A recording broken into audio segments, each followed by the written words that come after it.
क्या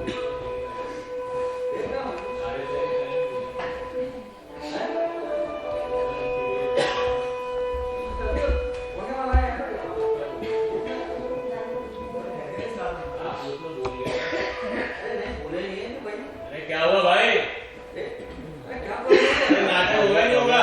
अरे नाटक के लिए क्या लेना है? इतनी देर से बैठे हम बहुत दूर से।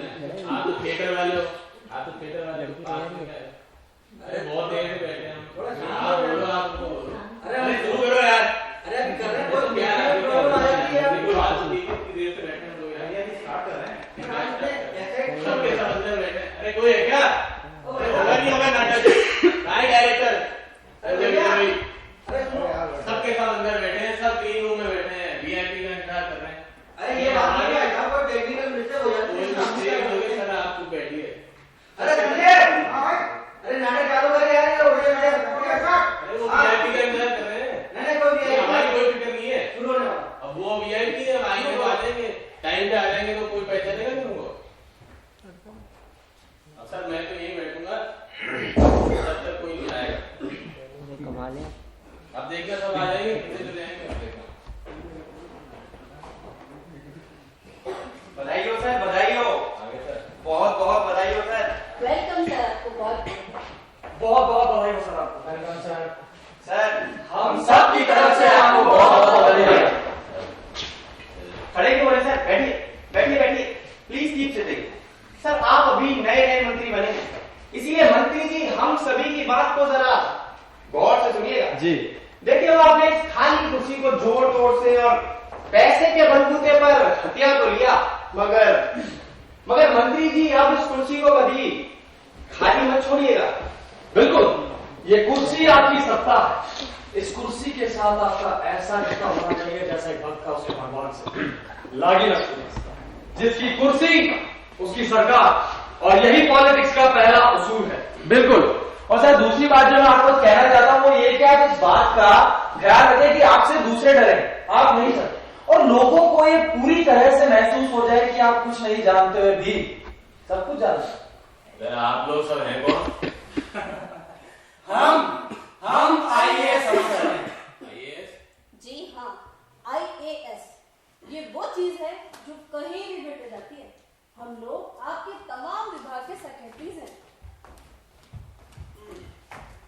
अरे बैठिए बैठिए सर, घबराने की कोई बात नहीं। ये फाइल है तो आपके पास आती जाती रहेगी और फिर धीरे धीरे आपको भी इनकी आदत हो जाएगी।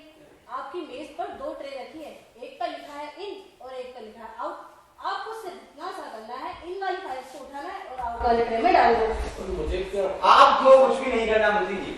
Actually sir these files are very important. ये बेजान नहीं है सर, ये फाइलें बोलती हैं और सर ये फाइलें जो भी बोलती हैं वो सच माना जाता है। बिल्कुल सच माना जाता है। पर देखिए ना मंत्री जी, अब ये फाइलें क्या कहें क्या ना कहें, इस बात की पूरी ट्रेनिंग हमें ही दी जाती है। आखिर सर राज्य इन्हीं फाइलों से चलता है। राज्य आप चलाते हैं, फिर हम? मंत्री जी आप तो हुक्म देते हैं, हम तो आपसे इतना कहना चाहते हैं कि इन फाइलों पर लिखते समय आपको जितना हो सके अगर या मगर का इस्तेमाल करना है। इस अंग्रेजी में इफ और बट क्या है, बाकी सर हम सब कुछ संभाल लेंगे। अब सर इन फाइलों के बारे में क्या बताया आपको? ये फाइलें सर, ये फाइलें बड़ी बेवफा होती हैं। जब तक आपके नीचे है ना तब तक आपकी भाषा, आपकी सोच और आपके हुक्म की वफादार होती है। लेकिन जैसे ही आपके हाथ से छूटी, पलट कर जहरीले सांप की तरह डंक मारती है। इनसे ज्यादा दोस्ती और भरोसा अच्छी बात नहीं है सर। जी बिल्कुल, मेरे साथी मित्र बिल्कुल ठीक कह रहे हैं। सरकारी भाषा कुछ ऐसी होनी चाहिए कोई भी कुछ ना समझे। खुदा करे। चलिए ये बातें तो होती रहेगी। आज आपका पहला अपॉइंटमेंट है मंत्री जी और आप आधे घंटे लेट हैं। अपॉइंटमेंट कैसा? जी सर। सर आज आपके 2 अपॉइंटमेंट है और पहला अपॉइंटमेंट जो है वो है लिटरेरी फेस्टिवल का उद्घाटन। बिल्कुल मंत्री जी, लिटरेरी। सर ये अंग्रेजी का शब्द है और अपनी भाषा में इसका मतलब है साहित्य। मेरा साहित्य से क्या लेना देना? अंग्रेजी तो जानता भी नहीं हूँ। सर ये कतई जरूरी नहीं कि आप अंग्रेजी जाने। जो लोग इसका आयोजन कर रहे हैं, अरे भाई उनका क्या लेना साहित्य से? सर जरूरी बात यह है कि आप आज इस कुर्सी पर बैठे। आप मंत्री हैं सर, मंत्री, और आप ही के विभाग से अनुदान मिला है। इसीलिए मंत्री जी आपको बुलाना इनकी मजबूरी है कि जितनी ज्यादा आपके साथ नजदीकी दिखा सकते हैं उतना ही असर पब्लिक पर और विभाग के अफसरों पर पड़ता है, जो आगे जाके इनके काम निकालने के काम आता है। सब तो ठीक है, लेकिन मैं वहां को बोलूंगा क्या, बात किससे करूंगा? सर वैसे वहां पर ज्यादा अंग्रेजी बोलने वाले ही मिलेंगे, लेकिन फिक्र मत कीजिए मंत्री जी, आपकी स्पीच मैंने लिख दी है, वो भी शुद्ध हिंदी में। अब उन्हें हिंदी का भाषण तो कम ही समझ में आएगा। इसमें अपने देश, समाज, गरीब और आवाम की बात कही है या नहीं? अब इसके लिए तो हम आपसे माफी चाहते हैं सर। अभी क्या है कि आप नए नए मंत्री बने हैं, इसलिए आप में वो जोश है, वो जुनून है, समाज और आवाम की फिक्र है, देशभक्ति का वो जज्बा है। जब हम भी नए नए अफसर बने थे तब हमें भी वही जोश था, वही जुनून था। फिर मालूम होता है कि धीरे धीरे सब मुल्लमे की तरफ बढ़ जाता है। जी, फिर ना सर कोई तमन्ना रहती है ना जोश। और सर रही बात इन फेस्टिवलों की, उत्सवों की, चाहे वो सर साहित्यिक हो या पर्यटकों के लिए, इनका कोई मकसद नहीं होता सर। ये सब एक मेले की तरह होती है। जिस तरह मेलों में होता है ना किसी को किसी की फिक्र नहीं, उसी तरह ना किसी को फिक्र है साहित्य की और ना शायद कला की। मंत्री जी ये तो भीड़ इकट्ठा करने का एक बहाना है, बुलाए तो नहीं जाता है जिन्हें कोई नहीं बुलाता। सरकार से अनुदान लेने का एक तरीका है, ये सब दिखावा है जहाँ पर हर आदमी अपने आप को दिखाने की कोशिश करता है। जब तक कुर्सी पर होते हैं 5 साल तक किसी कलाकार, किसी साहित्यकार से मिलते तक नहीं, और इन मेलों में, किताबों में खो जाने की बात करते हैं। सर लोग यहाँ सज धज कर सिर्फ ये दिखाने के लिए आते हैं कि वो कला और साहित्य के प्रेमी हैं। जब आप इतना कुछ जानते ही हैं कि ये सब एक दिखावा है, फिजूल खर्ची है, तो फिर सरकार इन्हें अनुदान क्यों देती है? मंत्री जी अभी आप नए नए मंत्री बने हैं, इतनी जल्दी भी क्या है? धीरे धीरे आप भी अच्छी तरह जान जाएंगे कि ये सब सरकार की मजबूरी है। फिर सरकार चाहे इनकी हो या आपकी, अगर सरकार अनुदान ना दे तो कुछ लोग सरकार पर इल्जाम लगाते हैं कि उन्हें कला, साहित्य, विरासत में कोई दिलचस्पी नहीं, अजीब कोई प्रेम नहीं है। सर ये मीडिया में हल्ला भी करवाते हैं। और सर वैसे भी कला, साहित्य और संस्कृति विभाग बिल्डिंग इनोवेशन के नाम पर करोड़ों रुपया भ्रष्टाचार को भेंट चढ़ा है। और आज तक जितनी भी सरकारें बनी है ना, जितनी भी, कोई भी नए इनोवेशन की बात नहीं करती। क्यों? क्योंकि सरकार डरती है सर। लेकिन कुछ कलाकारों और साहित्यकारों को सरकार को पालना भी पड़ता है ताकि वो उनके आधे वक्त में काम आ सके। बिल्कुल, वो उन्हें पॉलिटिकल हथियार के रूप में काम में लेते हैं, जैसे आप कहें अवार्ड्स, अनुदान वगैरह वगैरह। लेकिन सर अगर ये सब नहीं किया गया ना तो रिनोवेशन के नाम पर हो रहे भ्रष्टाचार पर उंगलियां भी उठ सकती है। इसीलिए इन सरकारी कलाकारों का सर प्रमोशन भी जरूरी है। Otherwise you know sir, tolerance, intolerance, बाकी तो सर आप समझ ही गए। मेरे साथी मित्र ने बिल्कुल ठीक कहा। हम जानते हैं कि ये सब एक दिखावा है, तो हमें भी दिखावा करना पड़ता है। इसीलिए आपका वहां जाना बेहद जरूरी है, ताकि लोगों को इस बात की गलतफहमी ना हो कि मंत्री जी को कला और साहित्य से शराबी प्रेम। अब जब आप वहां जा भी रहे हैं तो जाते जाते एक आध लेखकों के नाम याद करें, ज्यादा नहीं तो एक दो के। हमारा प्रेमचंद और उनका शेक्सपियर। बिल्कुल। चलिए देर हो रही है, आज आपका दूसरा अपॉइंटमेंट क्यों है? आज कैबिनेट की मीटिंग है जहां हमें यह तय करना है कि गांधी जी की जन्म शताब्दी कैसे मनाएंगे। चलिए मंत्री जी, चलिए मंत्री जी।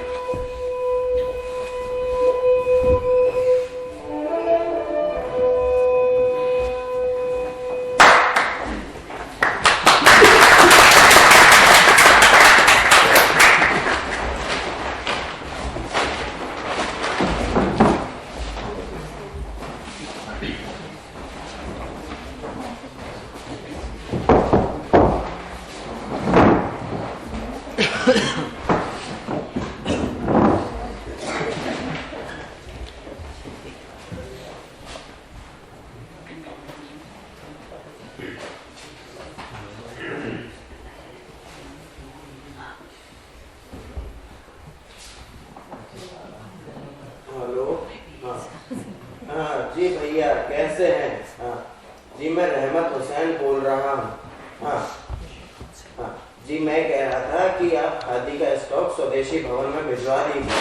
हाँ हाँ जी, नहीं जी जी खादी का स्टॉक खत्म हो गया है। हाँ मैं आप बिल समेत भिजवा दीजिए। हाँ जी।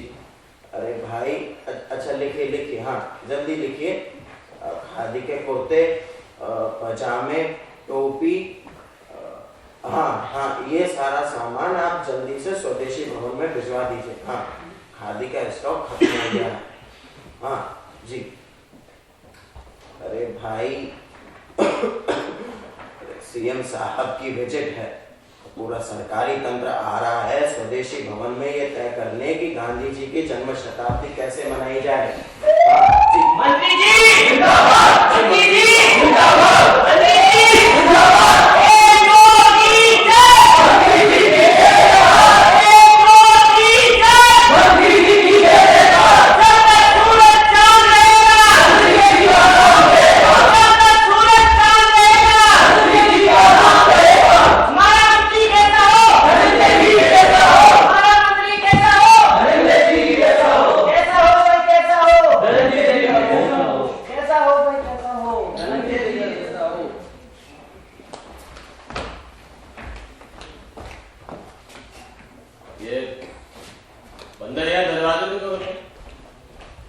साहब ये तो गांधी जी को बहुत प्यारे।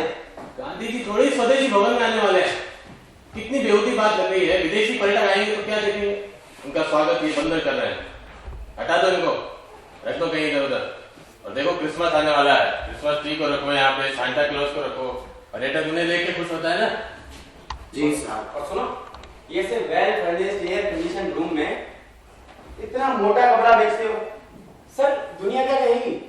मगर साहब ये तो असली खादी, हम लोग जो अपने हाथ से काट कर पहनते थे उसी की यादगार। यूं तो हम पत्थर युग गुफाओं में रहा करते थे, कच्चे फल और गोश्त खाते थे, तो उन्हें भी आप सजा कर रख दोगे? मुझे आइडिया है। जी सर। यहाँ पे ये जो मोटी खादी के कान रखे ना, उसको हटा लो यहाँ। उसकी जगह पे गांधी जी का लाइफ साइज पोर्ट्रेट हो, जिसमें वो चरखा काटते हुए दिखाए, और उसके सामने 1-1 मीटर खादी बहुत खूबसूरत तरीके से पैक करके रखो। लोगों को बताओ गांधी जी के हाथ की काटी हुई खादी है, हमारी हेरिटेज है, हमारी विरासत है, और विदेशी पर्यटकों के लिए रखी है। और इसकी कीमत साहब ये तो 300 रुपए मीटर है। अरे रहमत, समझने की कोशिश करो। गांधी जी के हाथ की काटी हुई खादी है, हमारी हेरिटेज है, विदेशी पर्यटकों के लिए रखी है, इसकी कीमत तो $100 होनी चाहिए। सर लेकिन किसी ने इसका सबूत मांगा तो? हम सब भी तो गांधी जी के ही काटे हुए हैं ना, किसी ने सबूत मांगा है क्या? Yes sir. सबूत इसकी हिम्मत है तो गांधी जी के नाम पर शंका करेगा। और मैं खुद इस बात का ऐलान कर दूंगा कि खादी बोर्ड के अध्यक्ष गिरधारी लाल जी को पुराने गोदाम में खादी के थान मिले, और सरकार ने तय किया कि इसे विदेशी पर्यटकों के लिए बेचा जाए। जी सर आपका ये आइडिया तो सुपर है। ये गज भर का टुकड़ा पूरी दुनिया में तहलका मचा देगा। मगर सर हमको सिर्फ इतना सा करना है कि हमारे स्टोर को थोड़ा मॉडर्न देना सर। मॉडर्न? मगर साहब ये तो स्वदेशी भवन है। अरे देश में है इसलिए स्वदेशी भवन है। विदेशी पर्यटक तो यहाँ शॉपिंग के लिए आते हैं, ऐसे ही है खस्ता हाल देखेंगे तो आएंगे क्या? जरूरी तो नहीं है कि स्वदेशी है तो सादा ही हो। साहब अगर आप इजाजत दे तो एक बात कहूं? हाँ कहो। जी साहब मैं गांधी जी के साथ रहा हूं। इसलिए तो बैठे हो यहाँ, कहो क्या कहना चाहते हो? साहब गांधी जी को विदेश की हर चीज, कपड़े, तौर तरीके, उनके तड़क भड़क से नाराजगी थी। वो जिंदगी में सादगी चाहते थे। वो कहा करते थे कि भारत की असली संस्कृति गाँव में है। रहमत हुसैन पागल हो गए हो क्या तुम? एक बार करके देखो कि कच्ची बस्ती में किसी झोपड़े के सामने स्टोर खोलकर बैठोगे ना खादी बेचने, साफ मालूम पड़ जाएगा कौन आता है खादी खरीदने। अगर गांधी जी तो खुद हरिजन बस्ती में रहते थे। तो उनके विचार उनके जमाने में सही थे, आज उनकी कद्र क्या है, सार्थकता क्या है उनकी? तुम देखते नहीं हो क्या आजकल कितने बड़े बड़े मॉल बनने लगे, लोग वहां जाना पसंद करते हैं। और अब तो वो वॉलमार्ट और बाकी ब्रांड भी आने वाले। नहीं, ये तो गांधी जी के साथ, उनकी विचारधारा के साथ अन्याय हो।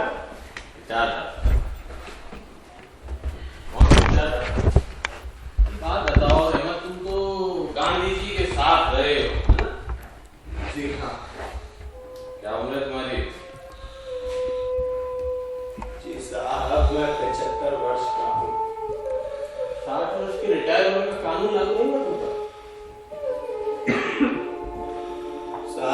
तनख्वाह पर नहीं ऑर्डिनेरियम पर रखा गया है।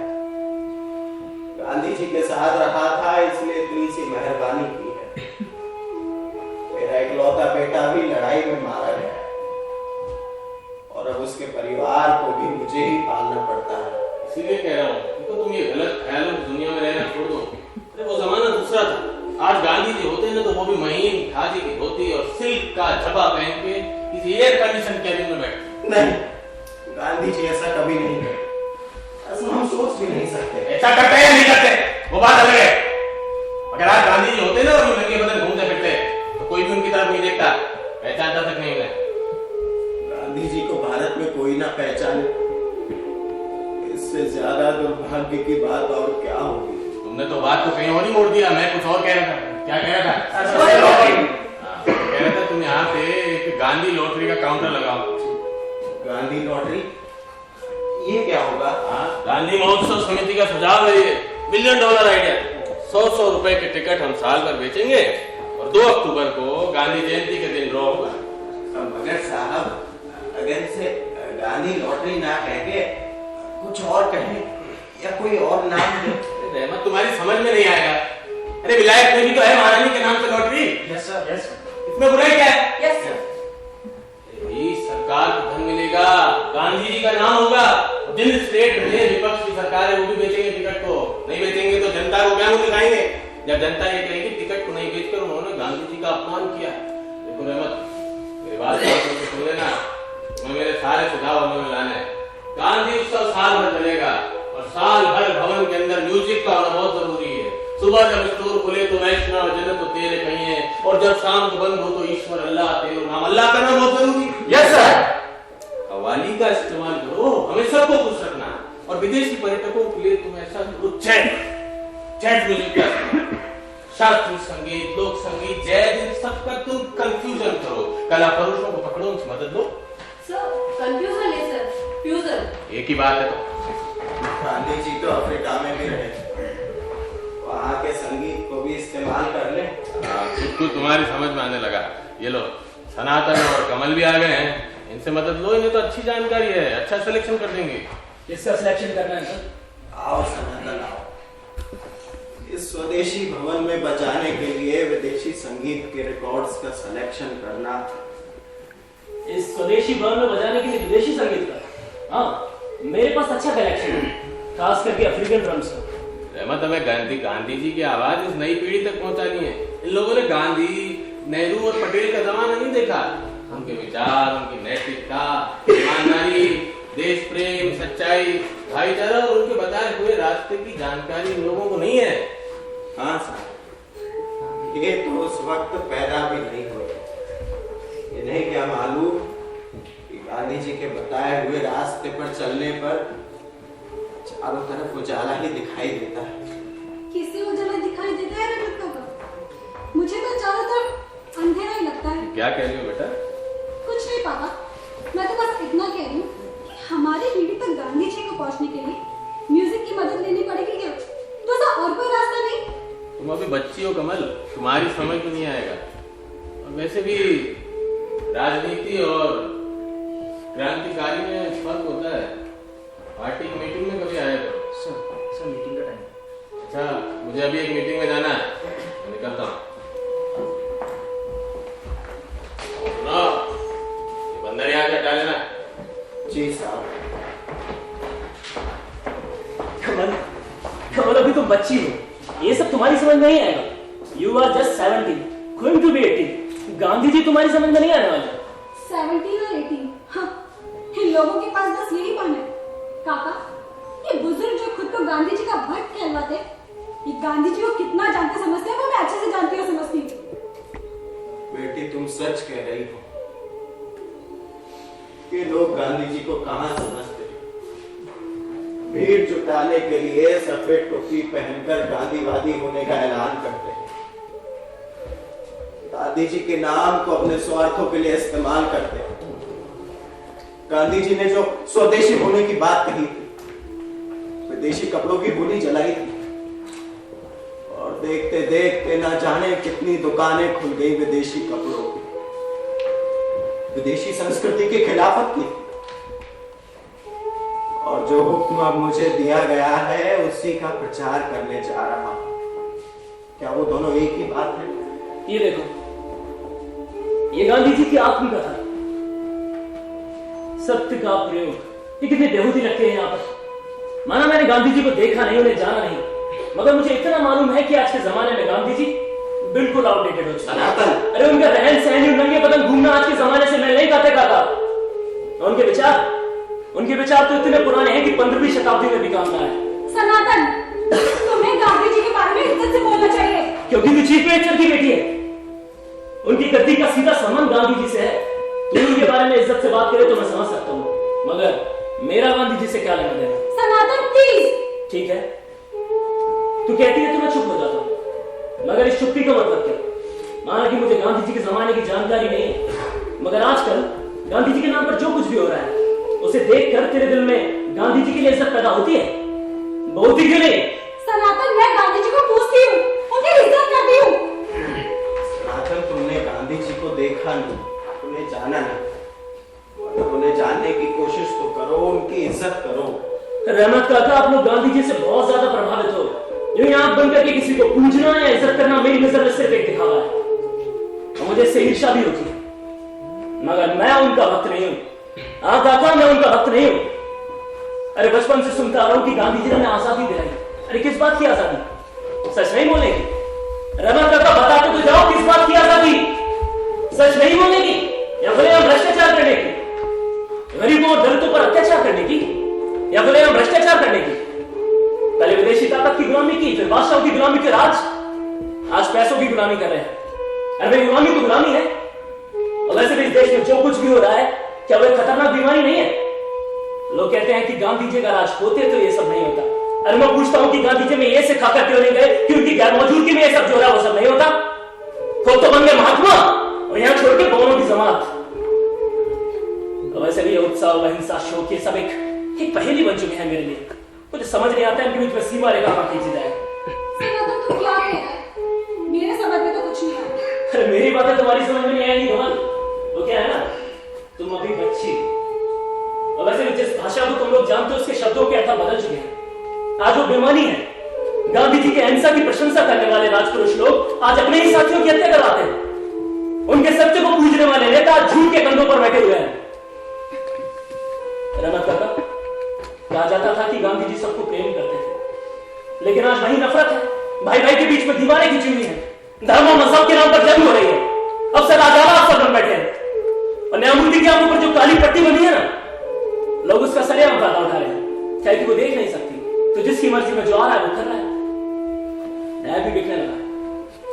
रहमत काका, मुझे एक बात बताओ, आज ऐसा कौन है जो सच्चा ईमानदारी से रहना चाहता है? शादी की कीमत क्या है? आप लोग कहते हो कि मैं गांधी जी को समझूं, उनकी इज्जत करूं। मुझे बताओ कि मैं समझने कहां जाऊं? तुम बताओ, मैं समझने कहां जाऊं? कहां जाऊं मैं समझने? जा रहा है भाई।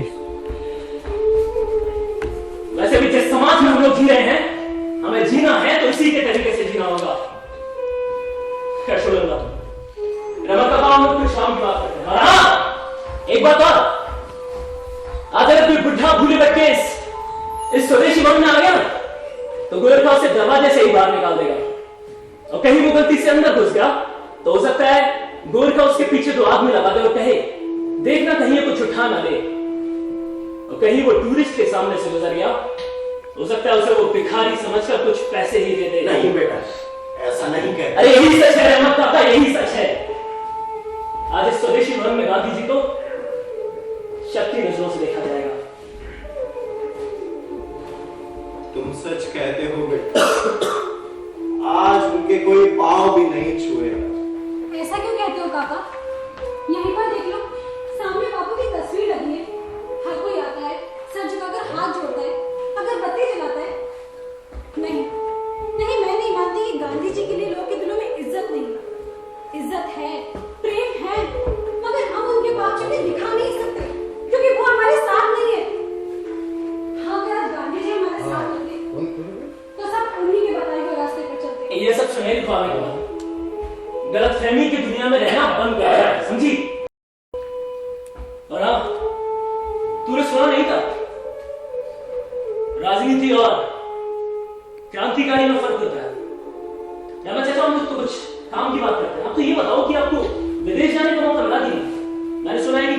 पर नृत्य नाट्य लेकर नीरव जा रहे हैं। ये गांधी जी पर नृत्य नाटिका कैसे बनाएंगे? देखा तो नहीं है, मैंने बस सुना ही है। भालुओं के साथ नाचते हुए दिखाया मणिपुरियों, उनको पेरिस लेकर जा रहे हैं। कार्मेलियों और रंगाओं का भी साथों ने नीरव ले जाएंगे। रमत करता ही मौके बार बार नहीं आते। भाई गांधी जी के नाम सनातन, तू पागल तो नहीं हो गया है? मैं गांधी जी का परम भक्त हूं और एक बेशर्म कला परोशों की तरह काम करूंगा। तू विदेश यात्रा की बात करता है? अरे मेरी नौकरी बरकरार रह जाए तो गनीमत है। धनंजय साहब ने रिटायरमेंट की धमकी दी है। नहीं, ऐसा नहीं हो सकता। आप जैसे पुराने अनुभवी आदमी को कैसे जान लेंगे? मैं पापा से बात करूंगी। नहीं बेटा, खुदा के वास्ते उनसे कुछ न कहना। जाते जाते तो खुश होकर गए हैं, फिर भड़क गए तो मुश्किल होगी। अच्छा, आपकी नौकरी बरकरार रखने के लिए वो जैज म्यूजिक के रिकॉर्ड चाहिए ना? हाँ, इसके बगैर अब छुटकारा भी कहाँ? मेरे पास कुछ पड़े हैं, मैं आपको भेज दूंगा। ये मुझसे नहीं होगा। अब बिल कैसे? अरे रिकॉर्ड डीलर मेरा दोस्त है, आप जैसे कहेंगे वैसे बिल बना देगा। आप तो बस अपना कमीशन बता देना। सनातन, मैंने कहा ना, ये सब मुझसे नहीं होगा। सनातन, तू रहमत काका को नहीं पहचानता? रहमत काका, आप जैसे थे ना वैसे ही रहोगे। तभी तो रिटायरमेंट की धमकी मिली। बस थोड़ा सा आज के सुर में सुर मिलाओ, फिर देखो कोई भी तुम्हारा बाल भी बाता नहीं कर सकता। अजी रिटायरमेंट की बात करते हो, प्रमोशन मिलेगा, प्रमोशन। बस थोड़ा सा इन लोगों का कल्चर सीख लो।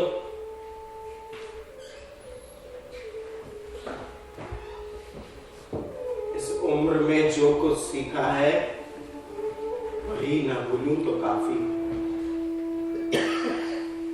अभी जाओ, मुझे स्टोर सजाना है। पर्यटक मंत्री आने वाला है देखने कि यहाँ विदेशियों को कैसे लाया जाए। अब तो एक खादी भी डॉलर में बेचनी होगी बेटा।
सुना इन लोगों ने क्या कहा?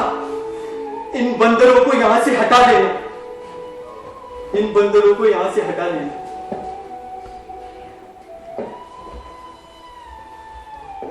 अब कहीं जाकर मुझे हाथ नीचे करने का वक्त मिला। सारा दिन जो कुछ सुनाई दिया उसे देखने का तो बहुत मन किया। गांधी जी के हाथ की काटी हुई खादी का झूठा ऐलान किया गया। भला गांधी जी के नाम पर झूठ बोलना, टूरिस्टों से डॉलर ऐंठना, तो फिर उन बेचारे गरीबों को क्यों कोसते हैं? वो तो बेचारे अपने पेट के खातिर झूठ बोलते हैं। उन्हें खुश करने के लिए विदेशी संगीत बजाया जाए, मगर कानों को शास्त्रीय संगीत अच्छा तक नहीं लगता। विदेशी कंपनियों को चीजें बेचने का हुक्म दिया गया, उन्हें जेवरात बेचने को कहा। ये जेवरात में तो गांधी जी को गरीबों का खून नजर आता था। ये सब सुनकर हाथ पर काबू रखना मुश्किल था। हाथ में खुजली सी आने लगी। मन तो किया एक दो लगा दी,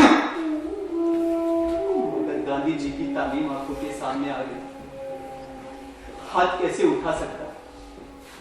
बेबस था, लाचार था। सब कुछ सुनता रहा, सब कुछ सुनता रहा। अरे अच्छा ही है कि तू कुछ देख नहीं सकता, और देख सकता तो आज यहाँ हाथ उठाने की बात नहीं करता। कब का शर्म के मारे मर जाता। यहाँ न जाने कितने ही भिखारी हैं जो सिर्फ झूठ बोलकर अमीर बन गए। तू नहीं समझेगा, $1 की ताकत है, सब उसी के हुक्म पर नाच रहे हैं। नाच बंदरिया नाच, तुझे $1 मिलेगा।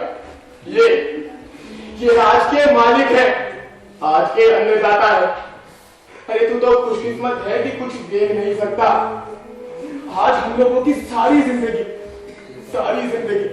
वो चाहे भाषा हो, कला हो, साहित्य हो या फिर रंगमंच हो, उसका एक एक पल इन लोगों की खुशी के लिए गिरवी रख दिया गया।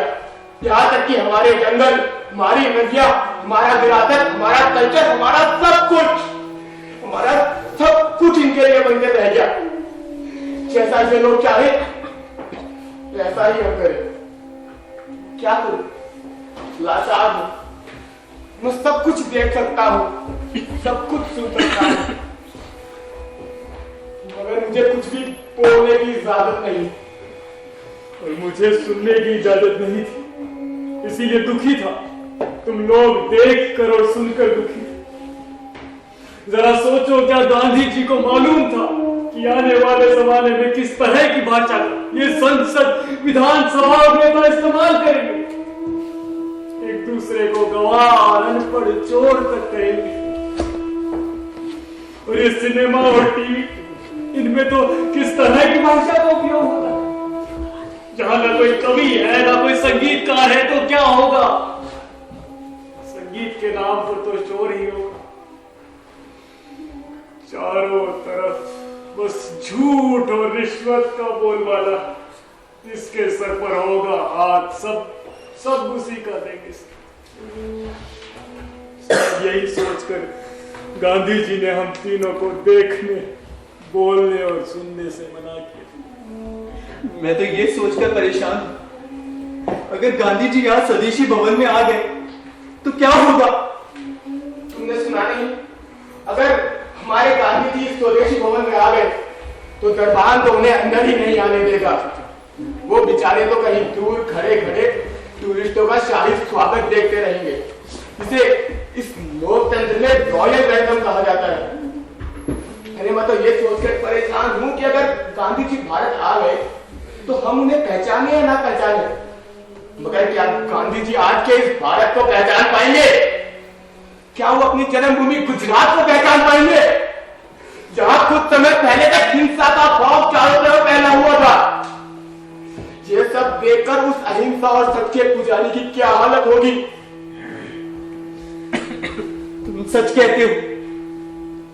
जिन राजाओं की खिलाफत गांधी जी ने की, ये ऊंचे ऊंचे आलिशान कोठियां देख तो उन्हें ताजुब होगा कि इस आजाद भारत में इतने सारे राजा कहां से पैदा हो गए। जिन विदेशी कपड़ों को जलाकर गांधी जी ने होली मनाई, उनकी दुकानों में सजावट का सामान देखकर क्या सोचेंगे? एकता, प्रेम, भाईचारे का समाज में ना होना, आतंकवाद का करना, भ्रष्टाचार का बढ़ना, और ये खौफजदा शक्लें देखकर क्या वो अपने आप से नहीं पूछे कि यही मेरा भारत है, यही मेरा भारत है? आज मुझे मालूम हुआ कि गांधी जी ने हम तीनों को ही क्यों चुना। क्यों? अरे क्योंकि उन्हें मालूम था कि ये जो भारत आप देख रहे हैं, जहां अश्लील और झूठी भाषा का इस्तेमाल रोजमर्रा की जिंदगी में सुन रहे हैं, जहां सच की कोई कीमत नहीं, ईमानदारी का तो नामो निशान नहीं है। और इसीलिए शायद हम बगावत पर भी उतर आते हैं, लेकिन वो खून खराबे के सख्त खिलाफ थे, और उनका हम तीनों पर पूरा भरोसा था कि हम कभी ऐसा नहीं। इसीलिए हम ही को ना ही देखो, ना ही बोलो, ना ही सुनो। तो ठीक है, हम तीनों ना ही कुछ देखे, ना ही कुछ बोले और ना ही कुछ सुने, मगर यहाँ और भी तो है। उन्हें क्या मजबूरी है? ये सब कुछ देख रहे हैं, सब कुछ सुन रहे हैं, फिर कुछ बोलते क्यों नहीं? इन्हें तो किसी ने बगावत को मना नहीं किया। किसी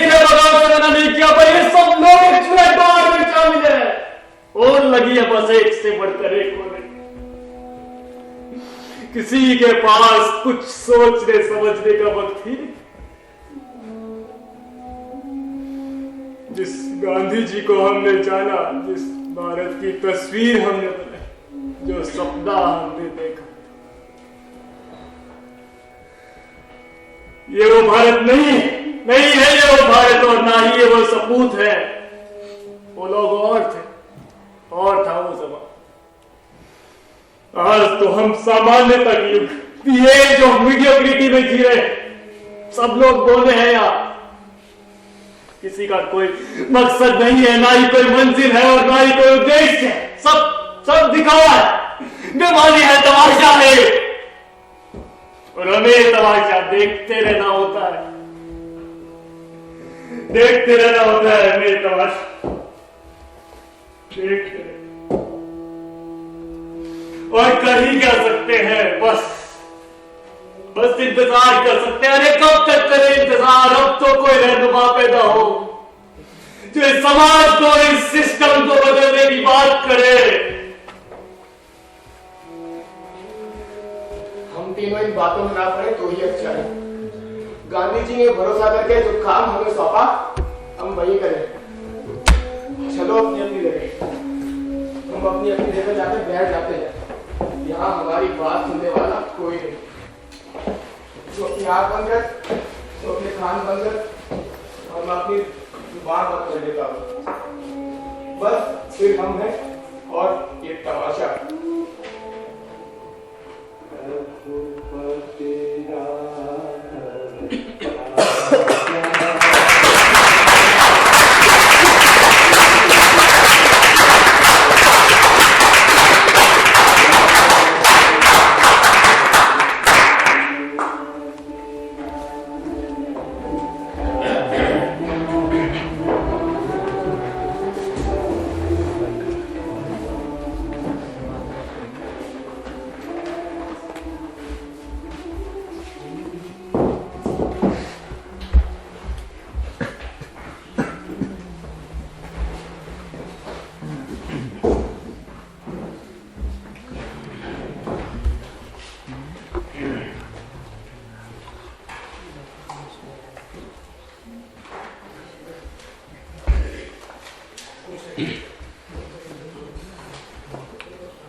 अरे भैया कोई नहीं होगा बेखबर है, सन्नाटे को चीरती सनसनी खबर।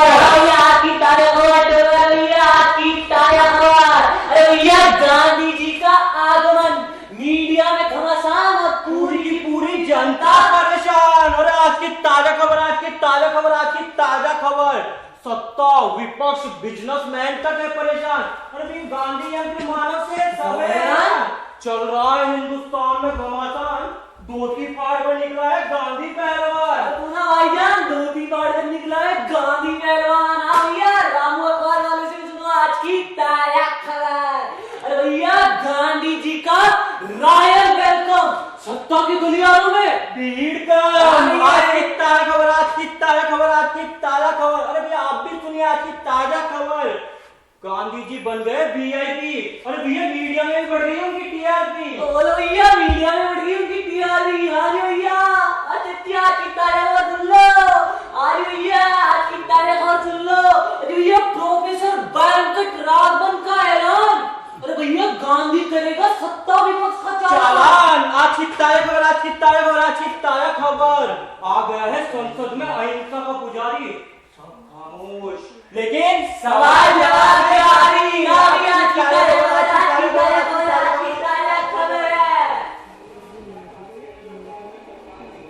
आवाज मत इधर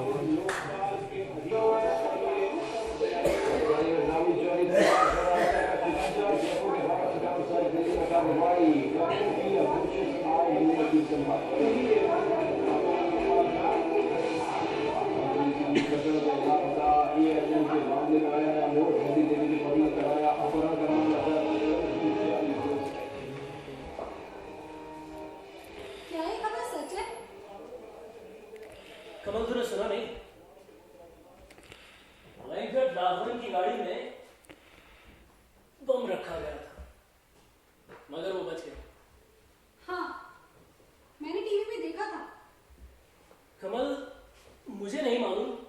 गांधी जी आ रहे हैं या नहीं मुझे यकीन भी नहीं होता, मगर उनके आने की खबर सुनकर सब डरे हुए, सब कांप उठे हैं। सरकार, विपक्ष, बिजनेस वाले, भू माफिया, सब कोई। सनातन, तुझे गलतफहमी हुई है। कोई भी मानने को तैयार नहीं है कि पापा वापस आ रहे, और ये नामुमकिन है। उनका दाह संस्कार कर दिया गया, हजारों ने देखा उनकी समाधि बनाई गई। और वैसे भी प्रोफेसर वेंकट राघवन ने खुद खास तौर पे कहा ना कि वो एक यंत्र मानुष है। फिर भला एक यंत्र मानुष जिंदा आदमी की तरह कैसे हो सकता है? हम अगर जिस जोश से उनकी जन्म शताब्दी बनाई जा रही है, तुम्हें नहीं लगता कि गांधी जी अगर वापस आ भी गए तो सब उनका कितना प्यार से स्वागत करेंगे? कमल, साइंस ने आज बहुत तरक्की कर ली है, क्या कुछ नहीं हो सकता। कोई ताजुब की बात नहीं है कि ये यंत्र मानुष सिर्फ गांधी जी की तरह दिखाई ही न दे, मगर इसकी चाल, आवाज, सब कुछ गांधी जी की तरह है। ये सब भूल जाओ कमल। ये जो दुनिया हमने बनाई है, इसकी बुनियाद एक घोर झूठ पर टिकी हुई है। उनसे भी कोई सच्ची बात अगर मुझसे निकल जाती है तो कोई इसे मानने को तैयार नहीं होता। सच्ची बातें बस यूं ही दीवारों से टकरा टकरा कर खत्म हो जाती है। वैसे गांधी जी की बात और थी, उनकी हर बात सच्ची मानी जाती थी, लेकिन आज उन लोगों का जमाना है जो झूठ को 100 बार दोहराते हैं तो वो भी सच बन जाती है। न जाने कितने ही झूठ सच बन गए। सनातन ही तेरा बहन है। नहीं कमल, नहीं। आज गांधी जी के नाम पर जो कुछ भी हो रहा है वो महज एक दिखावा है। मेरा गांधी जी में सिर्फ एक ही इंटरेस्ट है कि उस शख्स से डर के मारे हर कोई थर थर कांपता है, इसलिए उसमें कोई ना कोई विशेष बात तो जरूर होनी चाहिए। हमने ये जो सुनी सुनाई बातों पर गांधी जी की जो तस्वीर अपने मन में बनाई है ना, ये सच्ची तस्वीर नहीं लगती। गांधी जी से बिल्कुल अलग होने चाहिए। सनातन तो अच्छे से जानता है कि गांधी जी आज से 70 साल पहले तो हमारे साथ थे। तू तो ऐसे बोल रहा है जैसे गांधी जी सदियों पहले हुए थे। यकीन तो नहीं होता, यकीन तो नहीं होता, मगर गांधी जी और हमारे बीच में कई सदियों का फर्क पड़ गया है। तुम यहाँ तुमने कुछ सुना? क्या? सन दिलावर से सड़क पार कर रहे थे, अभी एक ट्रक ने उन्हें टक्कर मार दी वो हॉस्पिटल में। क्या? कमल, मैं भी चलता हूँ, तुमसे बाद में मिलूंगा। अगर ये लोगों ने मिलने दिया तो।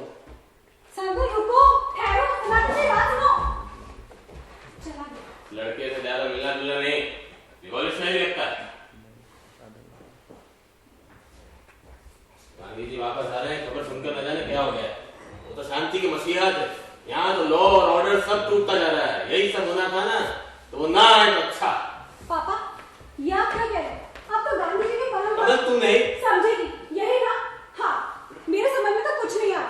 सन दिलावर का एक्सीडेंट कैसे हुआ, प्रोफेसर वेंकट राघवन की मोटर में बम किसने रखा, ये सब कैसे हुआ, मेरे समझ में तो कुछ नहीं आया। मुझे समझने की जरूरत क्या है? हाँ, मुझे समझने की जरूरत क्या है? मैं तो बच्ची हूँ, जो कुछ हो रहा है उसे देखते रहना सवाल पूछो तो मेरा काम ही नहीं। वैसे भी समाज में किसी को भी सवाल पूछने की जरूरत क्या है? जो कुछ हो रहा है उसके खिलाफ सिस्टम को बदलने के लिए जब भी आवाज उठाते हैं तो यही जवाब मिलता है, ये तो सदियों से चला आ रहा है, ऐसे ही चलेगा। पापा, मैंने गांधी जी की जो तस्वीर अपने दिल में बनाई थी अब वो धीरे धीरे मिटने लगी है, और उसके साथ साथ मैं भी बदल रही हूँ। ये सब उस रिवॉल्यूशनरी छोकरे का ये सब है। कमल, तुम अच्छी तरह से जानती हो हम सब गांधी जी के ही शिष्य हैं, लेकिन आजादी की लड़ाई लड़ने में और सत्ता में आने के बाद राज्य करने में बहुत फर्क होता है, बहुत कुछ बदल जाता है, कई एडजस्टमेंट हमें करने पड़ते हैं। तो करिए ना एडजस्टमेंट। अब तो मुझे भी महसूस होने लगा है कि मुझे भी एडजस्टमेंट करना होगा। हाँ, मैं अब तो ये तय नहीं कर पा रही थी कि मैं सनातन से प्यार करती हूँ या नहीं, लेकिन हाँ, अब मैं ये कह सकती हूँ कि मैं सनातन से प्यार करती हूँ। हाँ हाँ, मैं सनातन से प्यार करती हूँ। कमल, कमल रुक जाओ, तुम गुस्से में हो। पापा, मुझे अब ऐसे नहीं करनी है, मैं जा रही हूँ। लेकिन कहाँ? हॉस्पिटल, और मेरी राह में देखिए। क्या तुम घर छोड़कर जा रही हो? नहीं, इतनी तो मुझ में हिम्मत नहीं है, और मैं ये भी नहीं जानती कि सनातन में हिम्मत है या नहीं। बस इतना जानती हूँ कि अब मुझे अपनी तरीके से जीना है। वैसे भी अभी तक तोते की तरह आपके आदर्शों का पाठ किया, कॉन्वेंट में पढ़ी, एयर कंडीशन कमरे में बैठ के गांधी जी की किताबों को पढ़ा, जिस हाइजन बस्ती की बात किया करते थे उसे देखने की तो हिम्मत तक नहीं। ऐशो आराम की सारी चीजें घर में थी। गरीबी क्या होती है वो तो कभी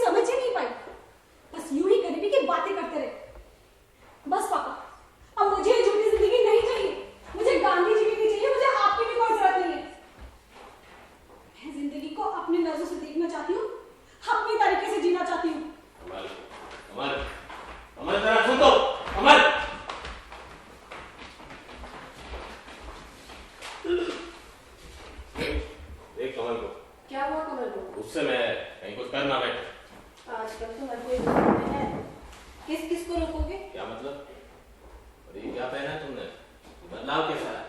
क्या मीराबाई बनना है? क्यों, क्या हुआ मेरे कपड़ों को? हाँ, मीराबाई बन सकूं, इतनी पवित्रता तो मुझ में नहीं।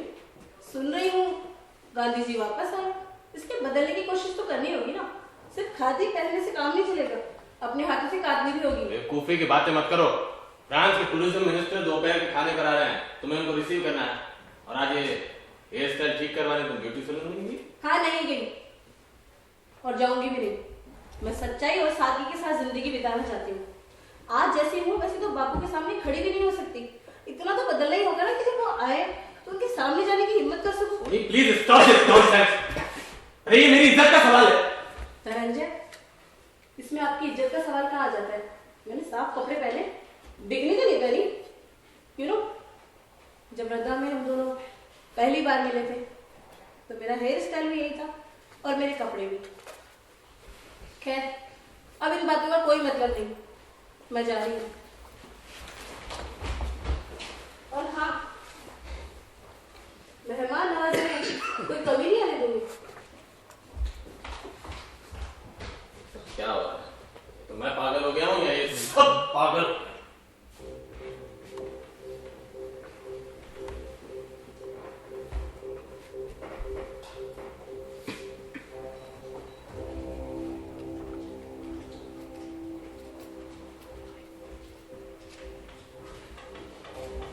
क्या हुआ दलन? कमल दिलावर सिंह को देखने के लिए सोनी फिर से सादगी में रहना चाहती है।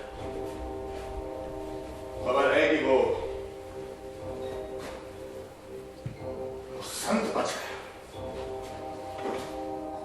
क्या? हाँ, सिर्फ 15 दिन और उसे अस्पताल में रखना। खतरे से बाहर है मेरी समझ में नहीं आ रहा है कि ये सब हो क्या रहा है। सारे खबर ने तहलका मचा दिया। खबर सुनते ही सनातन को न जाने क्या हो गया। कमल पागल हो गई और सोनी ने अपना रंग रूप बदल लिया। आज तो कमल और सोनी ही बदले। कल जब ये सारा देश बदल जाएगा तब क्या होगा, कभी सोचा है तुमने? क्या हम नहीं जानते कि उस गुट्ठे में कितनी ताकत? सब कुछ ही बदल जाएगा तो हमें किस बात की चिंता है?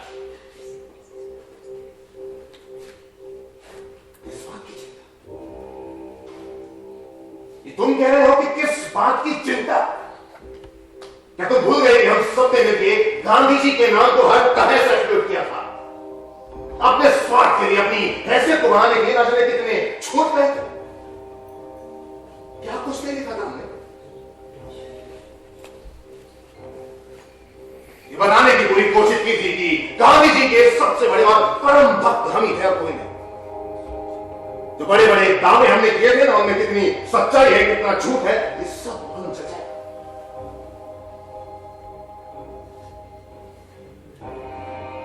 गांधी को भी पहनकर उनकी तस्वीर के सामने गांधीवादी बनकर फिर तक नहीं जुटा पाएंगे हम। कोई हमें इस दुकानदारी का फायदा नहीं उठाने देगा। धनंजय, क्या कह रहे हैं? मेरे समझ में कुछ नहीं आ रहा है। जो कुछ भी होने वाला है मैं वो सब अच्छी तरह से देख सकता हूं। जब गांधी जी आएंगे तब जो कुछ भी उनके नाम से हुआ था वो उसका जवाब मांगेंगे। वो खादी कर को देखें, मिनिस्टरों के बंगले को देखें, हरिजन बस्ती जाएंगे, कच्ची बस्तियां देखेंगे, साहित्य के नाम पे जो मेले, जो तमाशे हो रहे हैं उनके बारे में जानना चाहेंगे। हमारी सारी योजनाओं की फाइलों को रीओपन करेंगे। उनने क्या काम हुआ था, क्या नहीं हुआ था, क्या होने वाला है, क्या नहीं होने वाला है, सब जानना चाहिए। वो फर्स्ट चारा, 2G, कोयला, ये जितने भी घोटाले होते हैं उन सब की जानकारी दे। फोर्ड फाउंडेशन से जो पैसा लिया गया था वो कहां? और हाँ, वो आएंगे तो पूछेंगे कि किस किसने स्विस बैंक में खाते खोले थे। तेलंगाना कौन सी रात? नक्सलवाद कहां से आया? किसानों और आदिवासियों को उनके घर से कौन बेघर कर रहा है? कि बड़े बड़े मकान, की इमारतें, बिल्डिंग, ये सब कैसे बन गई?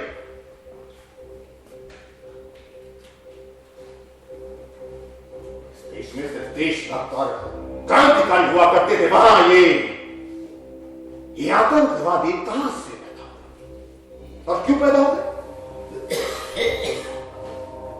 जिस भाईचारे की खातिर गांधी जी ने अपनी जान तक न्यौछावर कर दी थी, उसमें मन और मस्जिद का झगड़ा किसने करवाया था? अब वो राम का मंदिर था या अल्लाह की मस्जिद थी, उसे किसने तोड़ा? किसने उसे विवादित ढांचे का नाम दिया था? जो कुछ नहीं कर पाया था, उससे कहीं ज्यादा गांधी जी के जन्म स्थान पर नरसंहार हुआ था। हजारों सैकड़ों लोग उसमें मारे गए। जाकर देखो जाकर उनके चेहरे पर आज भी खौफ का साया मंडरा रहा है।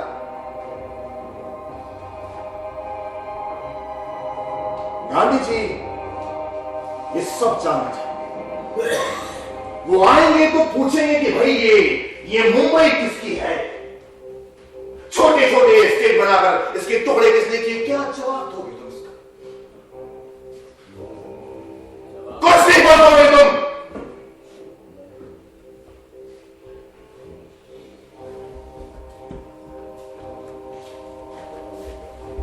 गांधी जी का एक शब्द सुनने के लिए बहुत बड़ी भीड़ इकट्ठी हो जाएगी।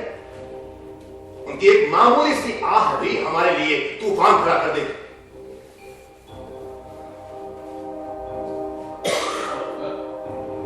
क्या कर सकते हैं?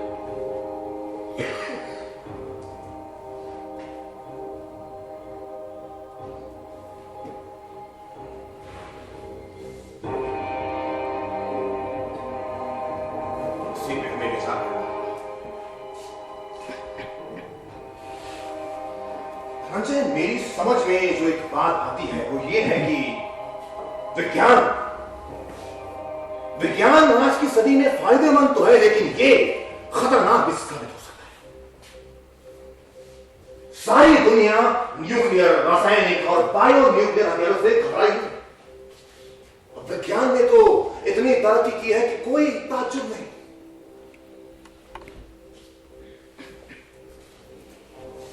कोई ताज्जुब नहीं कि एक यंत्र मानुष भी बन सकता है। हमें वेंकटराघवन के दावे को कि उसने गांधी जी के शक्ल में यंत्र को पैदा किया, ऐसे गलत साबित करना होगा।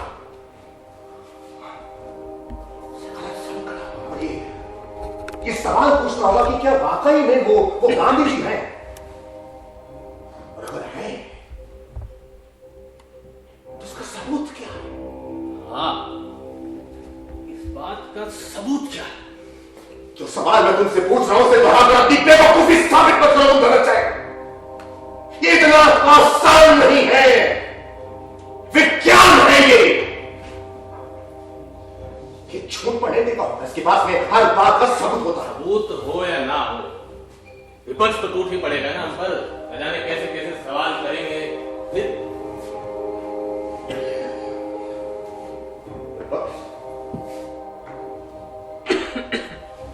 नहीं जाना, बल्कि ये लोग तो हमसे भी ज्यादा घबराए हुए हैं। गांधी के प्यारे नाम को जितना बदनाम इन लोगों ने किया है, शायद ही किसी और ने किया।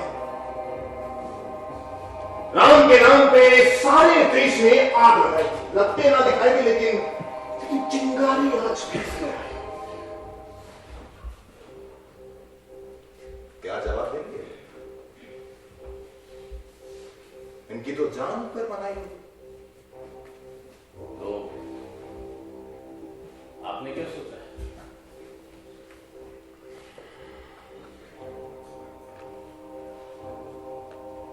हमें 10 दिन के अंदर एक ऑल पार्टी की मीटिंग बुलानी होगी। उसमें यह सवाल रखा जाएगा कि गांधी जी का इस वक्त देश में आना सिक्योरिटी की नजर में सही है या नहीं।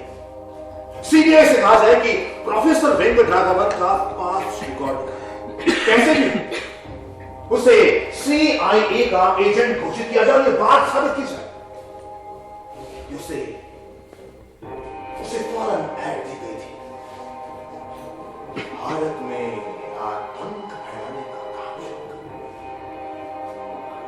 आने के बाद ये एडमिनिस्ट्रेशन हथियार हमारे पास रहेगा या नहीं?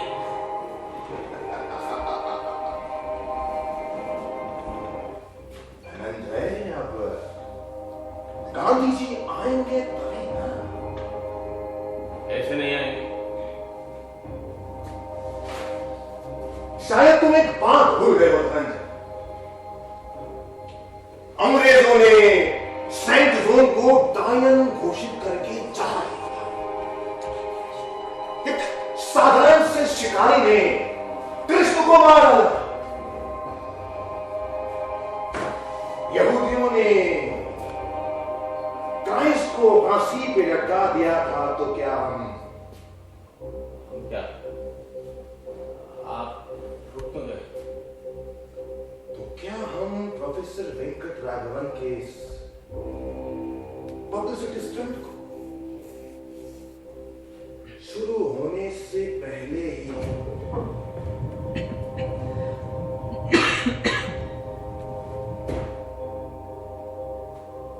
खत्म नहीं कर सकते?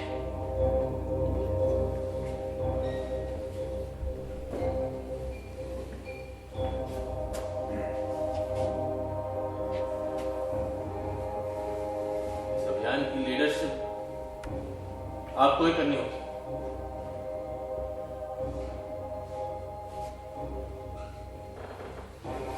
देखूंगा। 10 दिन के अंदर हमें एक और पार्टी मीटिंग बुलानी होगी। उस वक्त तक मैं रेजोल्यूशन को तैयार कर लूंगा। किस किस को निमंत्रण भेजना है उसकी लिस्ट तुम तैयार कर लो, और निमंत्रण सभी को भेज दो। और हां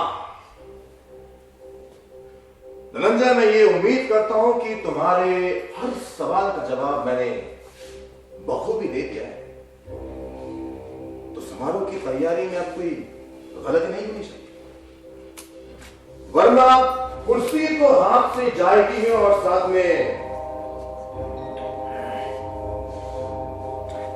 समझदार हो।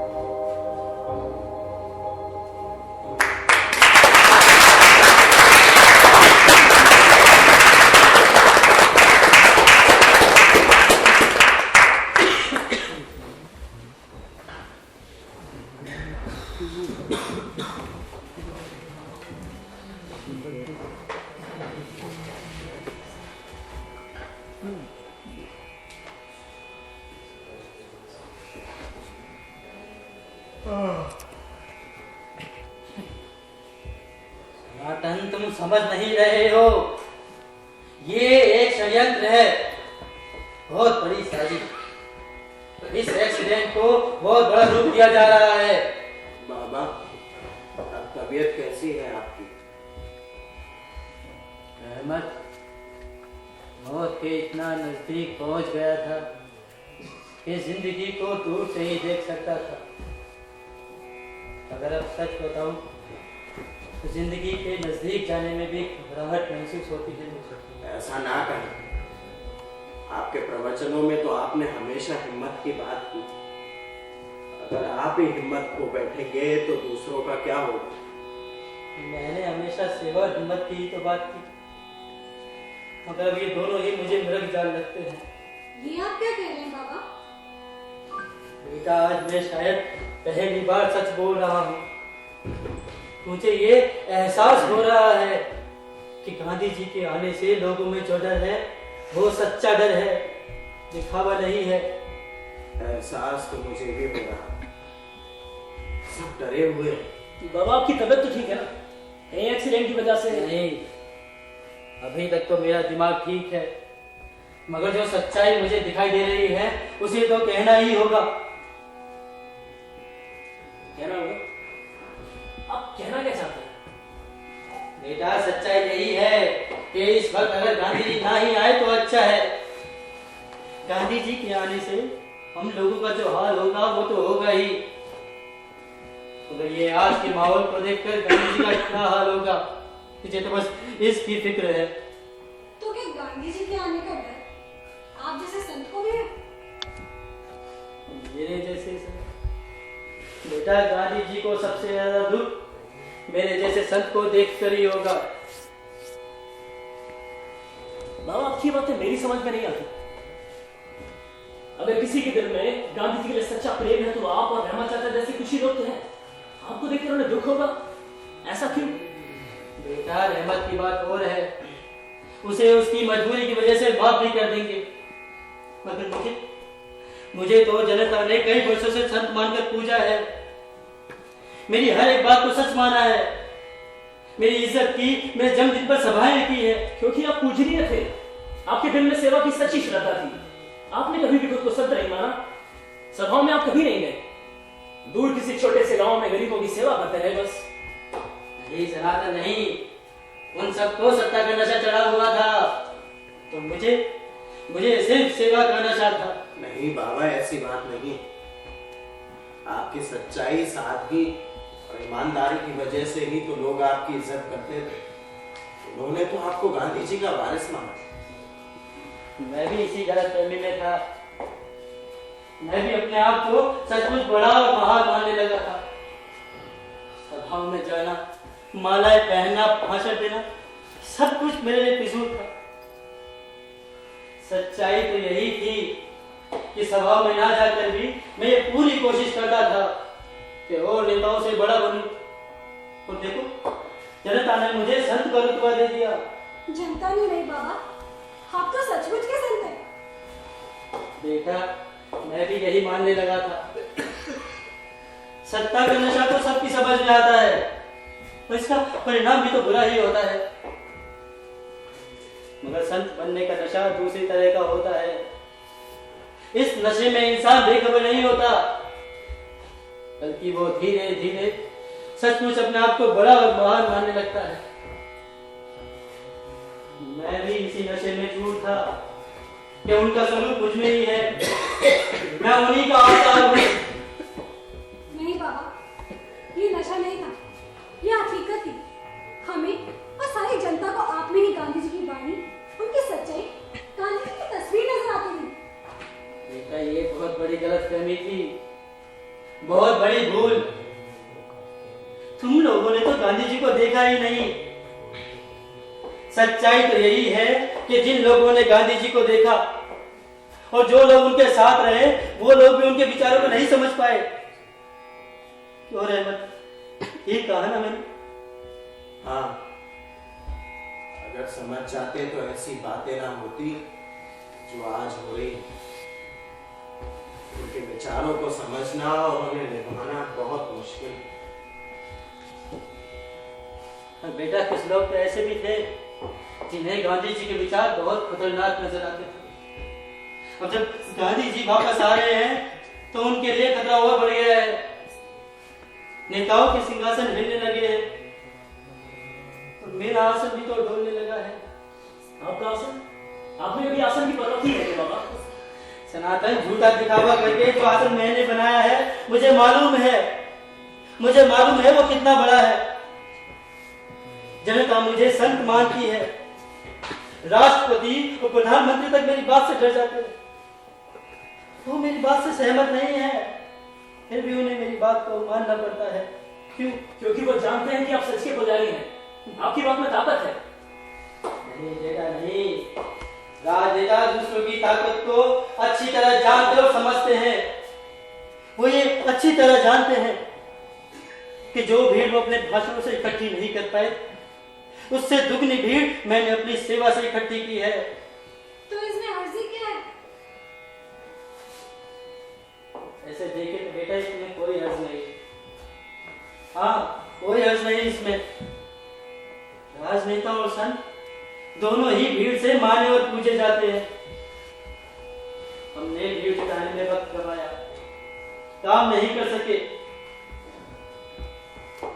लोगों ने मुझसे आशा की, मैंने सिर्फ उन्हें आदेश दिए। लोगों ने मुझसे नैतिकता और मूल्यों की जानकारी चाही, तो मैंने सिर्फ उन्हें नारे दिए।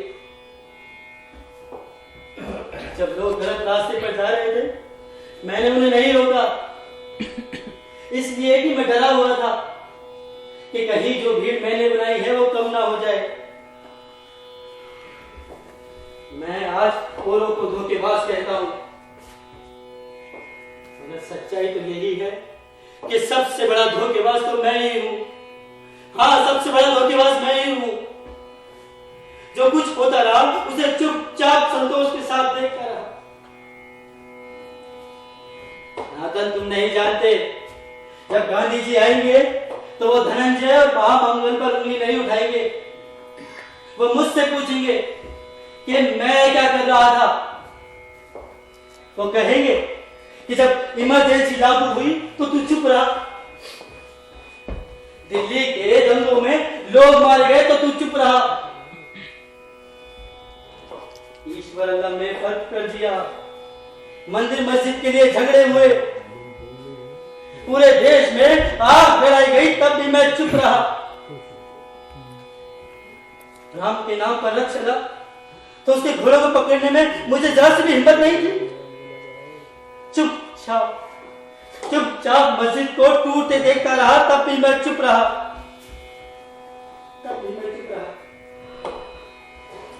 गांधी जी ने स्वदेशी का नारा दिया था, विदेशी कपड़ों की होली जलाई थी।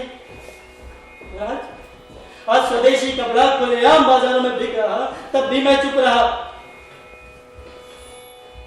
संपूर्ण भारत की बात की थी उन्होंने, संपूर्ण भारत की, और आज भाषा और कल्चर के नाम पर छोटे छोटे प्रांतों में तोड़ने की बात हो रही, तब भी मैं चुप रहा।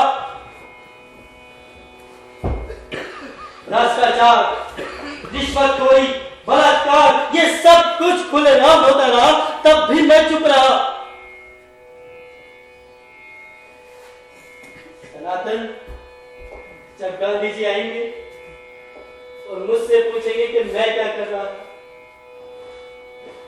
मैं उन्हें क्या जवाब दूंगा? क्या जवाब दूंगा मैं उन्हें? इसका जवाब किसके पास है बाबा? किसी के पास भी तो नहीं। बाबा, आप थक गए होंगे, आराम कीजिए। जब कभी भी मैंने आवाज उठाने की बात की, यही शब्द सुनाई दिए मुझे चारों ओर से। क्या करता? डरा हुआ था, लाचार था, मजबूर था। सोचता था जो पॉपुलर इमेज मैंने बनाई है उसे खो ना बैठूं। कमल बाबा को बोल लेने दे, उनका जी हल्का होगा और शायद हमें कोई रास्ता भी मिल जाए। नहीं बेटा नहीं, मैं इसी गलतफहमी में था कि मैं तुम लोगों को रास्ता दिखा सकता हूँ, मगर सच्चाई तो यही है कि मैं खुद अपने लिए रास्ता ढूंढ रहा था। आज मुझे मिल गया। ये कौन सा रास्ता है बाबा? बेटा, गांधी जी के आने की खबर सुनकर हर कोई कांप उठा है। प्रोफेसर वेंकट राघवन और मेरे जैसों को अपने रास्ते से हटाना चाहते हैं। सच्चाई तो यही है कि मुझ में भी उनके सामने खड़े होने की हिम्मत नहीं है। इसीलिए मैं कायरता का रास्ता अपनाना चाहता हूं। मैं आज से आमरण उपवास करूंगा। बाबा, उपवास और कायरता का रास्ता? हाँ बेटा, ये सच्चा आमरण उपवास होगा। पहले की तरह दिखावा नहीं कि गांधी जी खुद आएंगे और अपने हाथों से जूस पिलाएंगे। बाबा, आपके बगैर हमारा क्या होगा? बेटा, तुम लोग तो बहुत खुशकिस्मत हो कि तुम उन पाखंडियों के टोले में शामिल नहीं हो जिन्होंने गांधी जी की पूजा का झूठा दिखावा किया। तुम नौजवान तो कोरे कागज की तरह हो। भारत का नया निर्माण तुम लोगों से ही होगा। मगर हमें गांधी जी में श्रद्धा नहीं है। श्रद्धा नहीं है तभी तो तुम उन्हें स्वीकार कर सकोगे, तभी स्वीकार कर सकोगे तुम उन्हें। जिन लोगों ने गांधी जी की झूठी श्रद्धा का दिखावा किया वही उन्हें स्वीकार नहीं कर सकते। तो हाँ सनातन, मैं तुम्हें एक बात और कहना चाहता हूँ। कहिए बाबा। हम लोग नई पीढ़ी को दोष देते रहे, तो इस तरह से हमारा ही है। हम लोग कहते रहे कि तुम लोगों ने कोई मूल्य नहीं रहने दिए, तुम लोगों ने संस्कृति को लजाया है। मगर सच्चाई तो ये है कि हम लोगों ने ही तुम्हारे लिए कोई मूल्य नहीं रहने दिए, कोई मूल्य नहीं रहने दिए। जिस संस्कृति को मानकर, जिसकी दिन रात पूजा करते रहे, जिसकी रक्षा के लिए करोड़ों रुपए खर्च किए, वो सिर्फ एक निर्जीव शब्द, सिर्फ एक निर्जीव शब्द जो दिन प्रतिदिन सड़ता जा रहा था। मूल्यों के बारे में कोई जानकारी नहीं दी। आज के जो हालात बने हुए हैं ना, वो हमारे ही बनाए हुए हैं। मुझे पूरा विश्वास है कि तुम लोग नए भारत की स्थापना करोगे, नए मूल्य बनाओगे। गंगा जमुना कल्चर जिसे हम लोगों ने बर्बाद होने दिया, तुम लोग उसे फिर से जिंदा करोगे। और हाँ सनातन, मेरा ये आमरण उपवास प्रायश्चित के लिए नहीं है, आत्मशुद्धि के लिए भी नहीं। एक आया का तो उपवास है। थोड़ी देर पहले जो मौत कतरा कर चली गई, उसे लाने की एक छोटी सी कोशिश, छोटी सी कोशिश। माफ करना बाबा, आपकी बातें मेरी समझ में नहीं आती। तमाम समस्याओं का हल क्या उपवास ही एक उपाय है, और कोई रास्ता नहीं है। बेटा तुम्हें नहीं मालूम, गांधी जी के उपवास में बहुत ताकत थी। दुश्मनों को झुकना पड़ता है। हो सकता है रमन चाचा, दुश्मनों के खिलाफ यह क्या ठीक हो सकता है, मगर अपनों के सामने मरने की धमकी देना मेरी नजर में तो ब्लैकमेल है। ये सियासती हथियार है, इसमें दुश्मनों को झुकाने की ताकत है। मैं नहीं मानता। दुश्मनों के खिलाफ यह हथियार ठीक हो सकता है, अपनों के सामने मरने की धमकी देना, उनको धमकाना, इसमें तो घमंड और गुरूर नहीं है। सुना था कि गांधी जी में तो बिल्कुल घमंड नहीं था, क्यों चाचा? हाँ बेटा, गांधी जी में घमंड नहीं था। उनकी वाणी में, उनकी सच्चाई में ताकत थी। उन्होंने ताकतवर दुश्मन के खिलाफ एक लंबी लड़ाई लड़ी, लेकिन उन्होंने एक शब्द भी ऐसा नहीं बोला जो तहजीब के खिलाफ हो। सनातन, तू कहना क्या चाहता है? अरे कमल, मैं यही कहना चाहता हूं कि आज की सियासत में हम सब भागीदार हैं। ये सब जो कुछ भी हो रहा है, इसके जिम्मेदार हम सब हैं, और हम सबको मिलकर ही इसका सामना करना होगा। ये मुंह मोड़कर भागना नहीं। मैं चाहता हूं कि बाबा को अपनी वाणी, अपनी सच्चाई पर यकीन होना चाहिए, उनको हकीकत का सामना करना चाहिए। भला ऐसी क्या बात है कि आप गांधी जी के सामने खड़े नहीं हो सकते? बेटा, तुम मुझे कायर कह सकते हो, कह सकते हो तुम मुझे कायर। सच्चाई यही है कि गांधी जी के सामने खड़े होने की हिम्मत नहीं है मुझ में, नहीं है। आओ रहमत, उपवास की तैयारियां करें।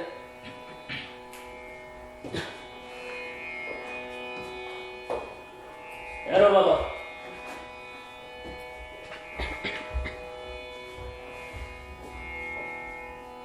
ये गांधी टोपी तो पहनते जाओ,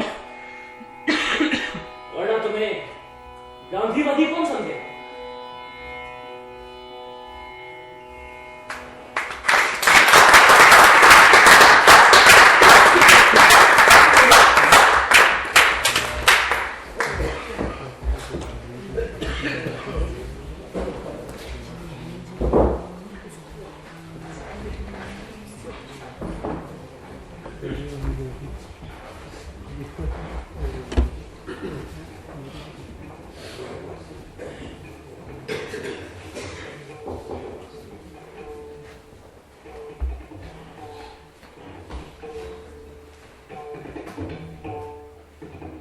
आप सभी का स्वागत है। ये बहुत खुशी की बात है कि आज तमाम पार्टी सारे भेदभाव भुलाकर एक हुई। गांधी जी हमेशा एकता की बात किया करते थे, भाईचारे की बात किया करते थे। उनका कहना था कि राजनीति गरीबों के उत्थान के लिए होनी चाहिए, देश की तरक्की के लिए होनी चाहिए। गांधी जी शांति के मसीहा थे, वो हर हाल में शांति चाहते थे। मैं अब आपसे ज्यादा कुछ नहीं कहकर हमारे सीनियर लीडर महामंगल जी से ये निवेदन करूंगा कि वो आपको आज की इस खास मीटिंग के बारे में कुछ बताएं। महामंगल। नमस्कार। देखिए, यूं तो आए दिन टीवी पर तरह तरह की अफवाहें फैलाई जाती हैं, मगर इस अफवाह ने कि गांधी जी भारत वापस आ रहे हैं, इसने सारे देश में आग लगा दी। लोग न जाने क्या क्या बातें कर, जो घाव भर चुके थे वो फिर से हरे हो गए। अभी आग और न भड़के, खतरा और तेज ना हो, इसके लिए हमें जरूरी कदम उठाने होंगे। हम जानते हैं कि गांधी जी के आने की खबर से हमारे बीच में काफी मतभेद पैदा हो चुका है, लेकिन देश की शांति के लिए हमें एक होना बेहद जरूरी है, क्योंकि लोकतंत्र में सरकार अकेले कुछ नहीं कर सकती है। हमें आप सभी लोगों का साथ चाहिए। इसलिए हमने एक आज खास मीटिंग रखी। हमने तमाम नेताओं के साथ में एक स्पीकर रखा है जो कि बोले। ये इसलिए किया है क्योंकि हम लोग एक दूसरे की आवाज को, उनकी विचारधारा को जानते हैं, पहचानते हैं, और किसी का चेहरा ना दिखाई दे इसके लिए हमने रोशनी का खास तौर पर इंतजाम भी किया। और वोटिंग जो होगी वो टॉर्च के जरिए। देखिए महामंत्री जी, हम सब लोग तमाम पार्टी की तरफ से आपसे एक सवाल पूछना चाहते हैं। जी बिल्कुल ठीक, पूछिए। इस मीटिंग में कोई भी स्पीकर जो कोई भी बात कहे उसका यहाँ या फिर किसी और जगह किसी तरह की कोई तहकीकात नहीं की जाएगी। ये जानने की कोशिश नहीं की जाएगी कि वो कौन है और किस पार्टी का है। जी बिल्कुल ठीक। गिरफ्तारी नहीं की जाएगी और वो थर्ड डिग्री इस्तेमाल नहीं की जाएगी। और ना ही इस मीटिंग की खबर मीडिया को दी जाएगी। बिल्कुल ठीक, बिल्कुल ठीक। ये सवाल बहुत महत्वपूर्ण है। मैं समझता हूँ हम सभी लोग इस बात से सहमत होंगे। अगर आप लोग सहमत हैं तो एक बार हाथ उठाकर सहमति दर्ज कीजिए।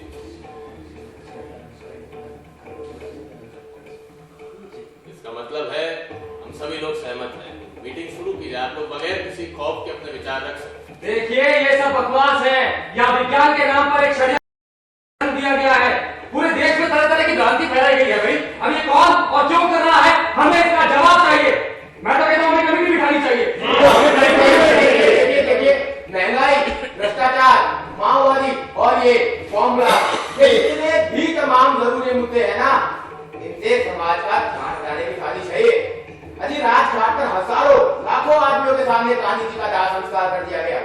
शरीर में छूट चुका था, फिर बताइए गांधी जी कहां से अटक के। हमें इस बात का सबूत चाहिए। सबूत चाहिए। अरे भैया, आप सब लोग नहीं जानते क्या विज्ञान कितनी तरक्की कर चुका है, क्लोन बनने लगे हैं। और वैसे भी रिसर्च में जो है बिना सबूत के कुछ भी साबित नहीं कर सकते। अरे भैया हम ऐसे सबूतों को नहीं मानते। अरे भाई जनता सबूतों को मानेगी तो आप क्या कर सकते हैं इसमें? अरे हमने जनता की बात माननी का भी जो हम मानेंगे। छोड़िए। हम तो बस ये कहना चाहते हैं कि ये सब झूठ है। ये सब तो बात की बात है। पहले ये तो तय हो जाए कि गांधी जी के आने से खतरा है या नहीं। लोग अरे भाई कमाल की बात कर रहे हो। खतरा है, बिल्कुल खतरा है। आज अगर गांधी जी वापस आते हैं तो उनके आने से हमारे पीने का पे पानी फिर जाएगा।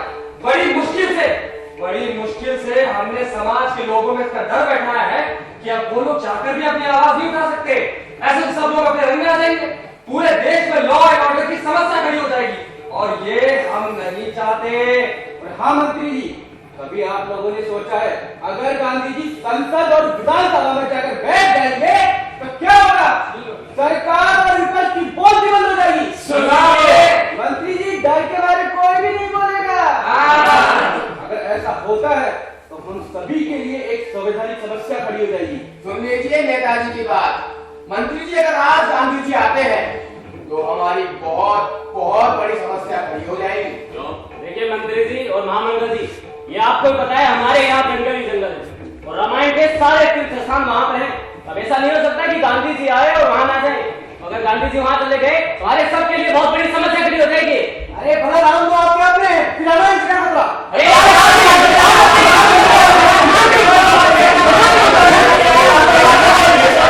शांत हो जाइए। गांधी जी के नाम पे जो एकता कायम रखी उससे कायम नहीं रहने। समझ लीजिए मंत्री जी, आपका सिंहासन हो जाएगा, समझ रहे हैं आप? गांधी जी के हरिजन और आपके दलित में बहुत फर्क है। वैसे समस्या हमारी भी है। पूरा भारत संभला कर गए थे हमें, उसमें से हमारे पास बचा ही क्या? हमने कसम खाई थी सादगी से रहने की और सच बोलने की, ईमानदारी से गरीबों की सेवा का वचन दिया था हमने। आज अमीरों और गरीबों के बीच में जो गहरी खाई बन गई है उसका क्या जवाब देंगे? देखिए मंत्री जी, मेरी समझ में जो सबसे बड़ा खतरा है वो है गांधी जी के आने का। हम ये क्यों नहीं साबित कर देते वो गांधी जी नहीं है, एक यंत्र है जो किसी बेवकूफ से बना दिया है। देखिए इस तरह हमारे युवा वैज्ञानिकों की तौहीन कर रहे हैं। आप हमारे वैज्ञानिकों की योग्यता में शंका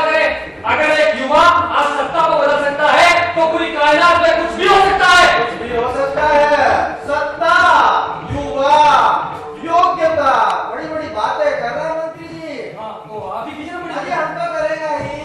आपको पता है देश में क्या चल रहा है?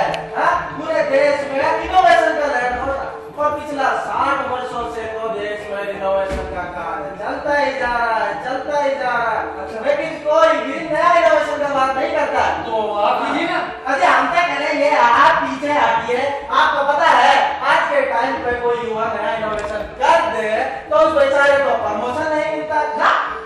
और आप कह रहे हैं कि गांधी जी वापस लौट कर आ रहे हैं, तो जाहिर सा बात है कि कल को नेहरू, पटेल, अशफाकुल्ला खान, आजाद और भगत सिंह भी लौट कर आएगा। तब वो इस देश का हालात देखकर हमसे पूछेगा क्या? सोचे है कभी? वो हमसे पूछेगा भाई क्या हाल बना रखा है इस देश का, तब हम क्या जवाब देगा? ये बताइए। हाँ बताइए। गांधी जी वापस आ रहे हैं, हम ये साबित कैसे करें? अखबार में छपाई या फिर टीवी पर बहस करवा लीजिए। मुद्दा रखिए मानव गांधी वर्सेस यंग गांधी। और वैसे भी मंत्री जी पैसे की ताकत से हम क्या साबित नहीं कर सकते। देखिए मंत्री जी, अगर आज गांधी जी आते हैं ना तो हमारी बहुत बड़ी समस्या खड़ी हो जाएगी। हमारी राय में से आप नेशनल सिक्योरिटी का मतलब बनाइए। ये साबित कीजिए कि ये ISI और CIA की साजिश है। बस फिर देखिए। सन 47 से आज तक यही करते आ रहे हैं। मेरे को सुने तो जी, आप इतनी देर से खामोश रहे। आप बताएं, गांधी जी का इस वक्त देश में आना खतरा है या नहीं?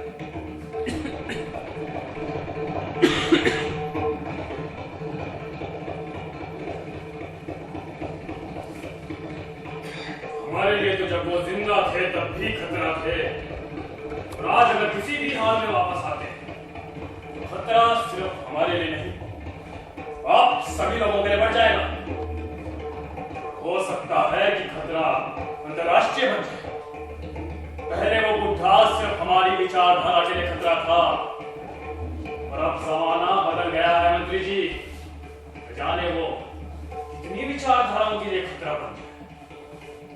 इसीलिए हमारा विचार है कि गांधी को वापस आने ही ना दिया। कैसे नहीं आने दिया जाए, आप ये बताइए। हम आपके उद्देश्य से सहमत हैं, मगर तरीके से नहीं। आपका तरीका क्या? एक बात आप सब लोग अच्छी तरह से जानते हैं, हमने पहले भी गांधी को हटाने की कोशिश की, मगर सफलता नहीं मिली।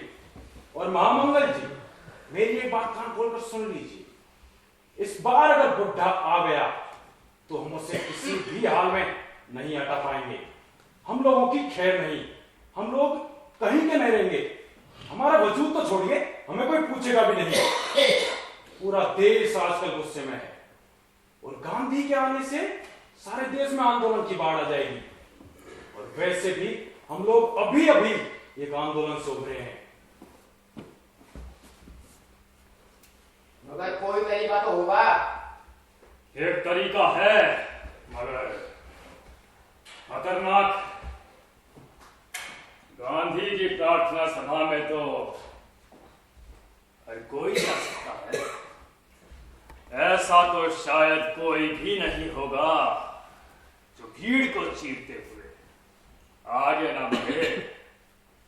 हाँ, ऐसा कोई भी नहीं होगा, ऐसा कोई भी नहीं होगा।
कि ये नाटक यहीं खत्म होता है या यहीं से शुरू होता है।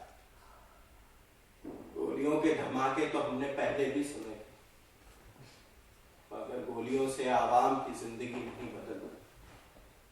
लोगों की जिंदगी खुशी और भाईचारे के साथ बीते, इसके लिए समाज को खुद को बदलना होगा।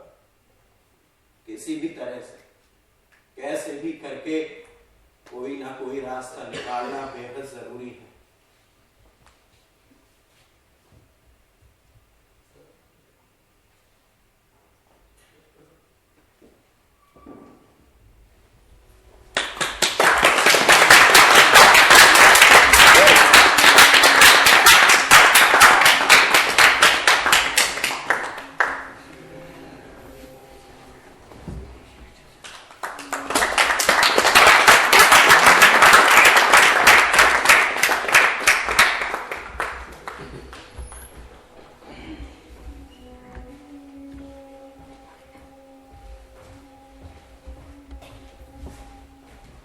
नमस्कार।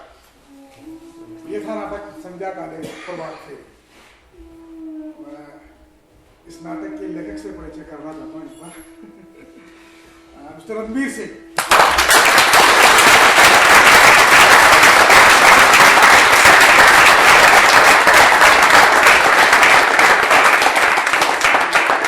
मैं कलाकारों से अनुरोध करूंगा कि एक एक करके अपना परिचय दें। युवराज को टीना माथुर,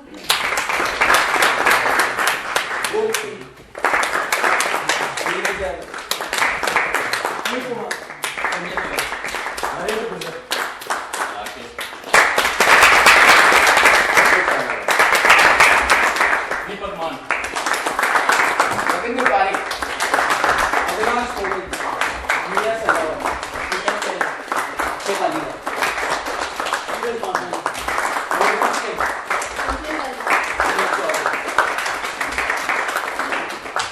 और इस नाटक में बैक स्टेज में प्रशांत शर्मा और अंजुमा कांग्रेस,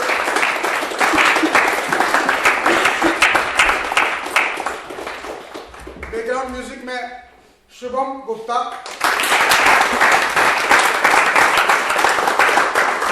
इस नाटक के मेंबर असलम पठान,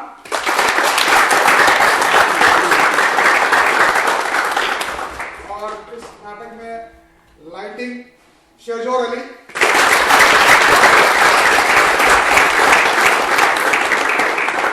और इस नाटक में वीडियोग्राफी दिनेश प्रधान,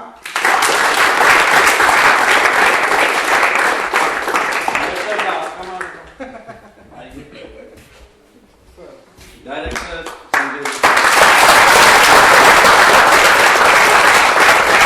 सभी का शुक्रिया अदा करता हूँ। आप लोग आए और बड़ी धैर्यता के साथ अपने नाटक देखा। सब यंग उत्साही कलाकार हैं और आशा करता हूँ आपको पसंद आया होगा ये नाटक।